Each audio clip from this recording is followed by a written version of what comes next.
Mais qu'est-ce que la machinima? La réponse tout de suite dans le Zoom de ce soir. Alors en fait, les machinima ont commencé à pouvoir exister dans les années 90, à partir du moment où, dans les jeux vidéo, on avait la possibilité d'enregistrer une séquence de jeu. Donc au départ, c'était plus pour les joueurs, pour qu'ils puissent revoir leur partie. L'échange des plans avec notre agent aura lieu dans ce bâtiment à 21h00. Ah, une dernière chose, lieutenant.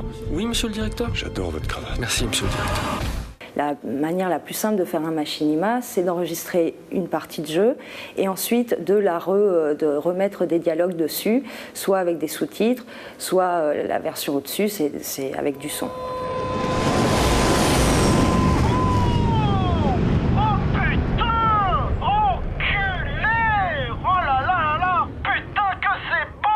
Un jour de novembre 2005, donc je me suis baladé chez un agitateur culturel super connu ici. Et il se trouve que je suis tombé sur un jeu en fait, qui offrait des possibilités de créer des petits courts-métrages d'animation. C'était à la même époque qu'il y avait des émeutes en banlieue en 2005. Et résidant moi-même en Seine-Saint-Denis, je me suis dit pourquoi pas faire un truc sur ce qui me préoccupe. Et puis je me suis lancé comme ça. Alors c'est vrai qu'à l'époque, je savais même pas que ça s'appelait des machinima.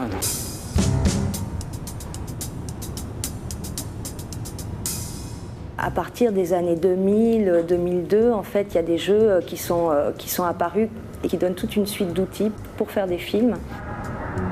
Le jeu The Movies, qui donne sur Internet des outils pour créer ces films. Et par exemple, Alex Chan, c'est ce jeu-là souvent qu'il utilise. Globalement, si je faut schématiser, c'est un peu comme des marionnettes. C'est-à-dire qu'au lieu d'utiliser des marionnettes en chiffon, on va utiliser des marionnettes virtuelles en 3D sur un écran. Il faut quand même imaginer que c'est un genre cinématographique qui naît chez les gamers, chez les joueurs. Et au départ, il y a assez peu de distance entre le jeu et les histoires qui sont racontées. No more movies, no more TV shows. What are we going to do now?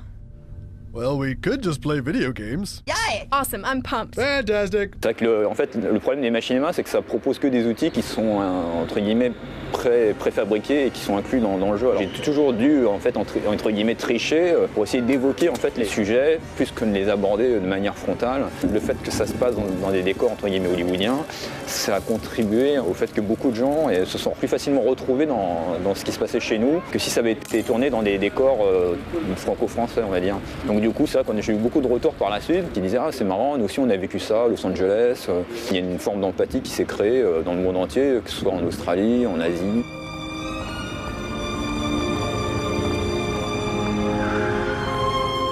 Les gens critiquent les jeux vidéo parce que c'est ultra violent.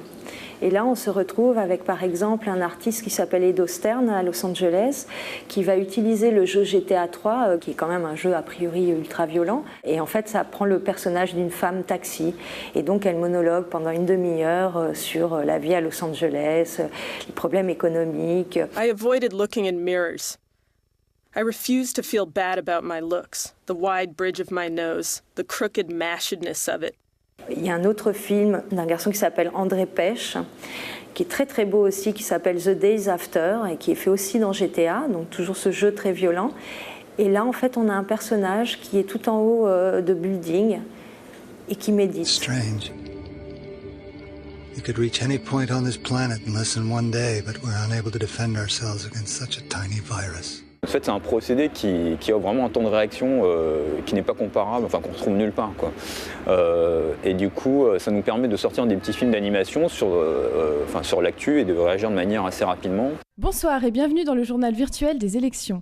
Enfin, moi, je trouve ça grave qu'un futur président dise qu'il y a un gène de l'homosexualité, du suicide. On a eu beaucoup d'émissions pendant cette campagne sur les candidats. On s'est beaucoup focalisé sur les candidats. Et moi, en contrepartie, j'ai décidé de me focaliser plutôt sur les électeurs et de savoir eux ce qu'ils pensaient justement de ce qu'ils entendaient dans la rue. Et le fait d'utiliser des personnages virtuels, je trouve que ça aide à prendre peut-être un certain recul par rapport à ce que les gens disent. Et en même temps, je trouve que ça met pas mal en valeur en fait, justement le contenu même du message de la personne en fait, qui parle. Ce qui m'a marqué dans la campagne, c'est qu'il n'y a rien eu sur la culture. Je pense que les machinima ne vont pas remplacer l'animation traditionnelle, mais ça va être un procédé d'animation supplémentaire. Je veux dire, les dessins animés en 3D, ça ne va pas remplacer les beaux dessins faits à la main. Et je pense pas que ça joue en concurrence, mais je pense que ça sera une offre supplémentaire et qui demande à être vraiment développée. Parce que c'est vrai qu'en termes de procédés, je pense qu'il y a très peu de procédés d'animation qui permettent un temps de réaction aussi rapide qu'un machinima sur les élections. Enfin, j'ai vu aucun dessin animé sur les élections actuelles en 2007 sortir comme ça pendant la campagne.